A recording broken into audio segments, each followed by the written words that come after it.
देवियों की कथा। प्रत्येक वर्ष साल में 2 बार ही बनाए जाने वाले नवरात्रों में माँ दुर्गा की पूजा उपासना की जाती है। इन 9 दिनों की उपासना में माँ दुर्गा के भिन्न भिन्न रूपों का अपना एक अलग ही महत्व है। माँ दुर्गा प्रकृति है और वो प्रकृति की रक्षा करने के लिए सदैव सजग रहती हैं।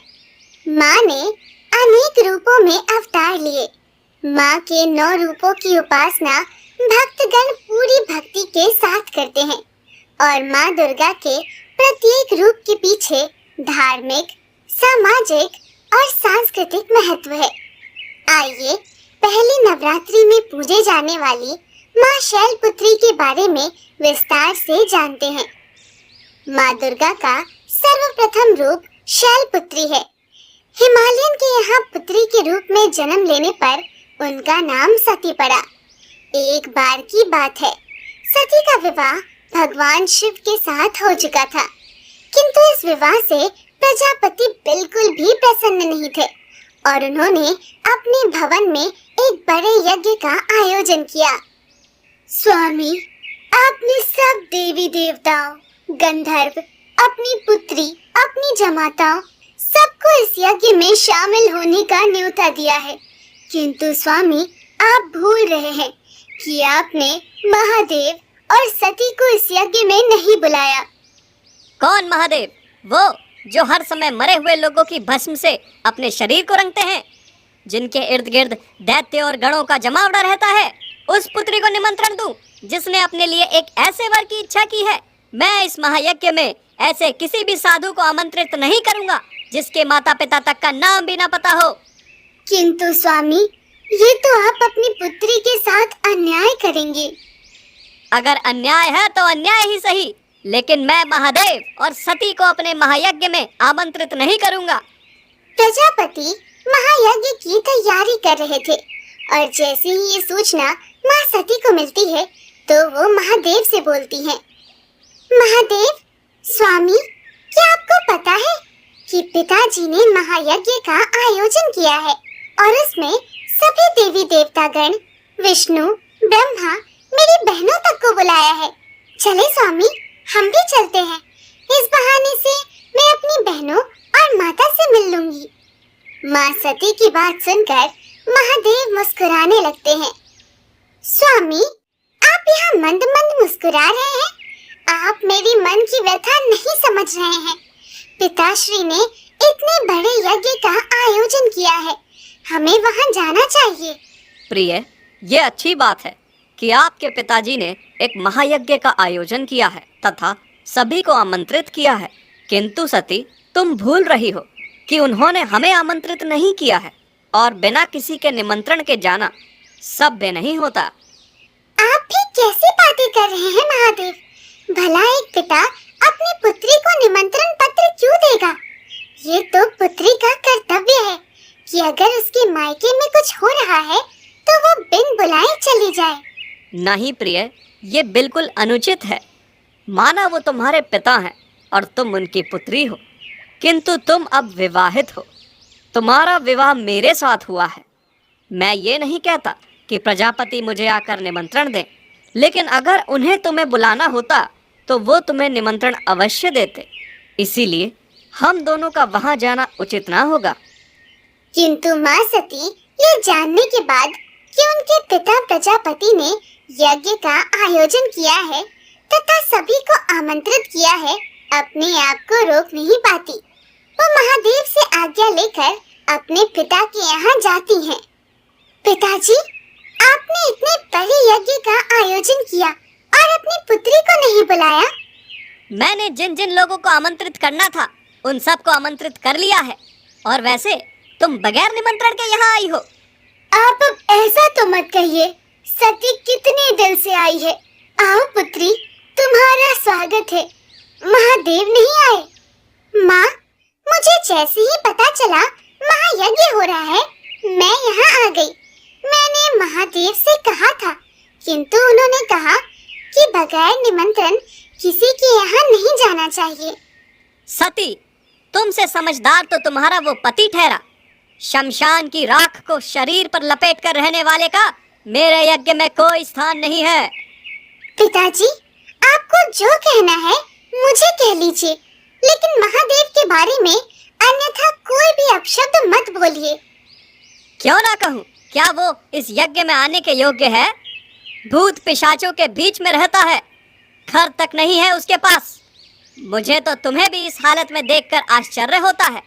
तुम भी उसके साथ साथ रहकर उसी के जैसी हो गई हो। देखो अपनी बहनों को, उनके पतियों को, सबके वस्त्र देखो, आभूषण देखो। आखिर उस अघोरी ने तुम्हें दिया ही क्या है? बस कीजिए पिताजी, मैं आपको कुछ नहीं कह रही हूँ, तो आप महादेव के बारे में कुछ भी बोले जा रहे हैं। सही कह रहे थे महादेव, मुझे यहाँ आना ही नहीं चाहिए था। जहाँ एक स्त्री के पति का अपमान होता हो, उसे उस स्थान पर रुकना ही नहीं चाहिए। तुम्हें मैंने वैसे भी निमंत्रण नहीं दिया था। तुम अभी इस समय इस यज्ञ से चली जाओ। अपना तथा महादेव का अपमान माँ सती सह नहीं पाई और उन्होंने अपने पिता प्रजापति को दंड देने के लिए स्वयं को यज्ञ की अग्नि में स्वाहा कर दिया।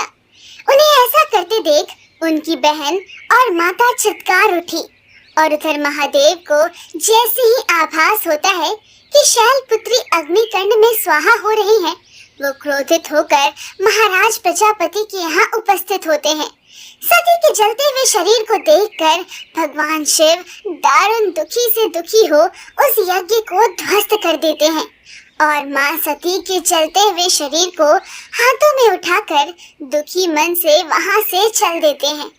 माँ सती के शरीर के जलते हुए अंग जहाँ जहाँ पर गिरे वो धरती पावन हो गई। वही माँ सती आगे चलकर हिमालय के यहाँ पुत्री के रूप में जन्म लेती है और अगले जन्म में भी वो भगवान शिव की अर्धांगिनी बनती है। माँ शैलपुत्री के इस रूप में हमें अनंत शक्ति का आभास होता है। माँ शैलपुत्री का वाहन गाय है तथा माता के इस रूप की आराधना करने से मनुष्य का चंद्रमा सही रहता है। वही दूसरा नवरात्र माँ दुर्गा के स्वरूप ज्ञान की देवी ब्रह्मचारिणी का मनाया जाता है। माँ ब्रह्मचारिणी की कथा मनुष्य को जीवन के कठिन क्षणों में संबल बनने की प्रेरणा देती है। माँ ब्रह्मचारिणी ने भी हिमालय के यहाँ पुत्री के रूप में जन्म लिया और जब उनके विवाह की बात चली तो एक दिन नारद मुनि उनके समक्ष उपस्थित होते हैं। नारायण नारायण, हे माते, आपके घर में आपके विवाह की बातें चल रही हैं, किंतु मैं यहाँ ये अवगत कराने आया हूँ कि आप अपने पिछले जन्म में सती थी और आप भगवान शिव की अर्धांगिनी थी। आपके देह दाह करने के पश्चात भगवान शिव घोर तपस्या में लीन हो गए। हे माते, संसार के कल्याण के लिए तथा महादेव की तपस्या को समाप्त करने के लिए आपका भगवान शिव से विवाह होना अत्यंत आवश्यक है। हे ऋषिवर, आपने मुझे इस बात से तो अवगत करा दिया, किंतु महादेव को मैं कैसे पा सकती हूँ, इसका वर्णन तो आपने किया ही नहीं। नारायण नारायण, आप तो स्वयं ज्ञान से परिपूर्ण है माते, और आप ये भली भांति जानती हैं कि महादेव को पाना इतना भी सरल नहीं है। उसके लिए तो आपको तपस्या करनी होगी। आपकी तपस्या ही महादेव को फिर से प्रकृति के समीप ले आएगी। महादेव के विवाह के लिए जब माता अपनी माँ और पिताजी से आज्ञा लेती है, हे पुत्री, महादेव ही क्यों, इतनी कठिन भक्ति के लिए मैं तुम्हें कैसे आज्ञा दे सकती हूँ। मैं तुम्हारे लिए उनसे भी अच्छा सुयोग्य वर ढूंढ सकती हूँ। पुत्री, हम तुम्हें इतने कष्ट में नहीं देख सकते। माता, पिताजी, मैं पिछले जन्म में महादेव की अर्धांगिनी थी और इस जन्म में भी मैं महादेव की ही अर्धांगिनी बनूंगी। इसके लिए मैं भगवान महादेव की कितनी भी कठिन उपासना कर सकती हूँ। मुझे मेरे कर्तव्य से ना रोके। आप दोनों मुझे आज्ञा दें कि मैं अपनी तपस्या में सफल हो जाऊं। माँ को अपने वचनों पर अडिग देखकर उनके माता पिता उन्हें तपस्या की आज्ञा दे देते हैं। भगवान महादेव के बारे में सब जानने के बाद माँ ब्रह्मचारिणी उपासना में बैठ जाती हैं और लगातार 1000 वर्षों तक वो महादेव की तपस्या करती हैं। माँ को कन्या के रूप में भगवान शिव की तपस्या करते हुए देखकर ही उनका नाम ब्रह्मचारिणी पड़ता है। वो वर्षों तक केवल टूटे हुए बिल्व पत्ते खाकर भगवान शिव की आराधना करती हैं। फिर वर्षों बाद वो पत्ते भी खाना छोड़ देती हैं, जिससे माँ का एक नाम अपर्णा भी पड़ता है। माँ इतनी कठिन तपस्या कर रही थी कि उनका शरीर एकदम छिन्न हो जाता है। ये देखकर सब देवता चिंतित हो जाते हैं। तब भगवान ब्रह्मा सब देवताओं के साथ माँ के पास आते हैं। हे माते, आप हजारों वर्षों से महादेव की उपासना कर रही हैं। इतना कठिन तप और तपस्या आज तक कभी भी किसी ने महादेव के लिए नहीं किया है। आपको इसका फल अवश्य प्राप्त होगा। किंतु हे माते, आप बहुत ही निर्बल हो गई हैं। भगवान शिव चंद्रमौली रूप में आपसे ही विवाह करेंगे, किंतु अभी आप अपने घर जाकर विश्राम कीजिए। हे ब्रह्मदेव, मैंने जब उपासना का संकल्प लिया था तो ये प्रण भी लिया था कि जब तक महादेव स्वयं आकर मुझे इस तपस्या से नहीं रोकेंगे, मैं ये तपस्या कभी बंद नहीं करूंगी। किंतु हे माते, आप इतनी अत्यंत दुर्बल शरीर के साथ उपासना कैसे कर पाएंगे? मैंने आपके माता पिता को संदेश भिजवा दिया है। वो किसी भी क्षण यहाँ आकर आपको ले जाएंगे।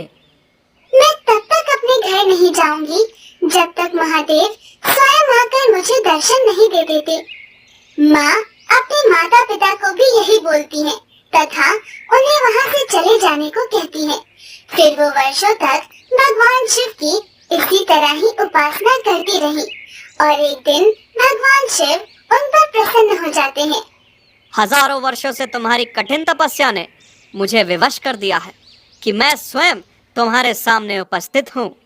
आपके दर्शन पाकर मैं धन्य हो गई महादेव, किंतु जब तक आप मुझे इस बात का आश्वासन नहीं देंगे कि आप मुझे अपनी अर्धांगिनी के रूप में स्वीकार करेंगे, मैं अपने घर नहीं जाऊंगी। तुम्हारी कठिन भक्ति देखने के बाद मैं तुमसे विवाह अवश्य करूंगा। तुम्हारी इस कठिन भक्ति के लिए तुम सदा अपने भक्तों के बीच में ब्रह्मचारिणी के रूप में प्रसिद्ध होगी तथा तुम्हारे इस रूप की पूजा जो कोई भी व्यक्ति, देवता या गंधर्व करेगा, कठिन संघर्षों के बीच में भी कभी उसका मन विचलित नहीं होगा।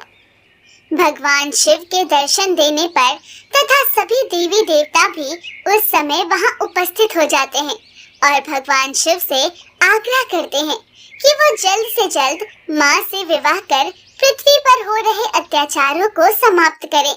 उसके बाद माँ ब्रह्मचारिणी अपने घर लौट आती है और कुछ समय पश्चात भगवान शिव का विवाह उनके साथ हो जाता है।